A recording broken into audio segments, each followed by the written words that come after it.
Hello everybody, I'm in the Little Wood, also known as Martin. Welcome back to the channel and welcome back to Minecraft Dungeons. So today's video is pretty simple. I've managed to find all 10 secrets hidden throughout Minecraft Dungeons, which will lead to the unlocking of a secret level.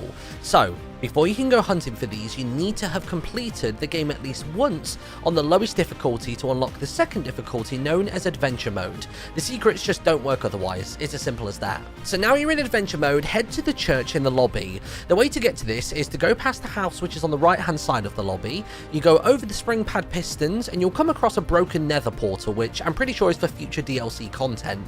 From there you want to swing a left and go through the tree line and then voila, there you go. Now upon entering the church you'll find a dog painting on the far back wall as you pass all of the chairs. Clicking on this will basically show you an image clue as well as play an audio sound, and this is all from the level that the secret resides in. It's pretty handy. Continuing past this you'll reach the final room of the church which basically has a giant golden button. Above it there are 10 runic symbols, and for simply finding this room you've gotten the first one.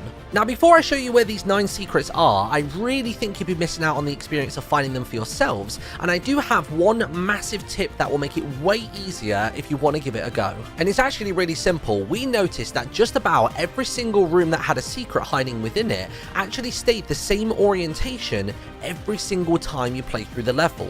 If you don't understand what I mean, basically the way that Dungeons seems to be made up as a game is that it puts together big chunks of the level, but what it will occasionally do is rotate those parts of the level so they seem a little bit different, but actually they've just moved 45 degrees, 90 degrees, 180 degrees, whatever it may be. But you could probably see where this is going. Basically, the only rooms that never change are the first room, the last room, and the secret room. And as soon as we had this realization, we found them so much quicker in every single level. So there you go, there's my massive tip, there's my last plea for you to try and do it for yourselves, but if you still want to be a cheaty peaty, then here is where you can find all of the secrets, beginning with number 1 in the Creeper Woods. So for this one, you're going to need to get to the very end of the level where you start freeing the villagers from the wooden cages. There's about 6 of them if I remember correctly. If you go all the way to the left side of this area and then go down the screen, you'll find a suspicious stone platform just by itself in the middle of a tree line. All you need to do is step on the center of this and the platform will fall away, the shrine will start to shine its light out, and if you click on it, you'll enter and you'll find your first rune. Now obviously this secret sits right at the end of a level, but just so you know, once you've triggered a secret, you don't have to successfully complete the rest of the level in order to cash it in. We tried all sorts of stuff. We tried dying on bosses and that didn't seem to wipe it out,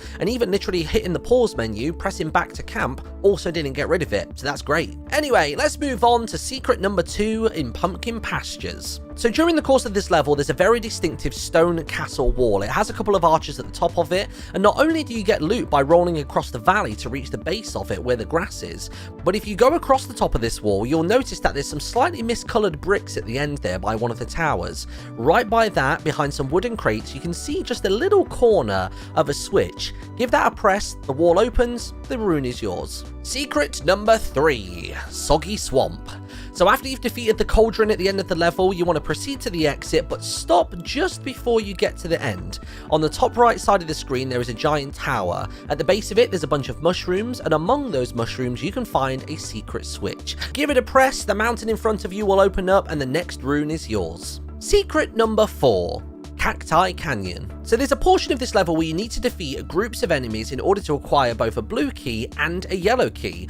Luckily for us, we only have to defeat the first wave of enemies to open the gate to get to where the blue key resides. And just before you go through those gates, if you look slightly to the left hand side, there is a palm tree. At the base of it, there's a button. Press the button and right behind the blue key, the wall will open up and another rune is yours. Secret number 5. The Redstone Mines. So during the course of this level, there's a couple of times where you have to free enslaved villagers. You simply walk over to them, click on them, and the chains break and they're free. Now what you're looking for here is the part of the level where you have to free 6 of them in order to progress. This is what the map looks like, and once you're in this room, simply go to the far left-hand side of it in the corner, and you'll notice that just behind a couple of those redstone gems, there's a secret little switch. Give it a press, the wall opens, rinse, repeat. Secret number 6. The Desert Temple. This was maybe one of the easiest to find simply because the church dog picture actually gave us an image of both a golden key and some cracked sandy floor, and it really is as simple as that. As soon as you pick up that key and the wall behind you closes and the wall to the next room opens, go through into there, and in the top corner of that room there is a lever on the wall. Pull it down, the shrine reveals itself, and another rune is yours. Secret number 7. the Fiery Forge. Now, even though this is one of the later levels, this is without a doubt the quickest one to find yet. All you've got to do is start the level outside, slash through a couple of monsters, and when you very first enter the mountain, you'll notice this redstone golem spread out on the floor, and there's a giant beam of light coming down on him. That is what basically the clue is. And then from there, there's a lever on the wall just nearby, you pull it, and you're done. Secret number 8, high block halls.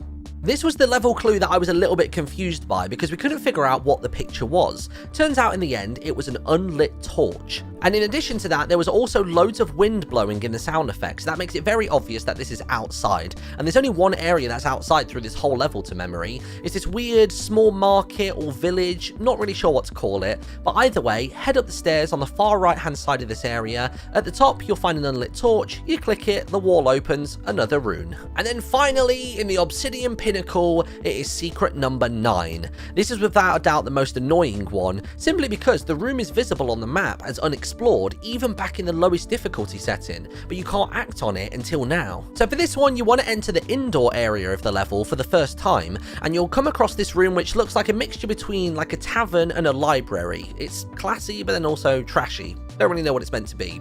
But either way, go to the far right hand side of this area. At the top of the stairs, you're going to find a wall of bookcases, and you can clearly see on the map that there's something on the other side. Click on one of the books, the wall opens, and it's yours. But what's weird about this one is it doesn't actually take you to a crazy purple dimension of mist in order to collect the final rune. Instead, you actually get some bonus loot in 2 chests. So there you have it. You found all the secrets. Now head back to the church, press the golden button, and all of the rune symbols will light up and the wall will open. Step through, claim your prize of the secret level and some extra goodies as well, and I hope this information was helpful. If it was, then be sure to leave a like on the video. Have a wonderful day. Let me know if there's any Minecraft content you want to see me playing at the moment. We recently played through the Minecraft Harry Potter map from the Flu Network. I've been doing some 3D modeling on stream, creating the Ark Illager in 3D. That was pretty fun. But yeah, let me know down below, and I'll see you in a bit. Ta-ra.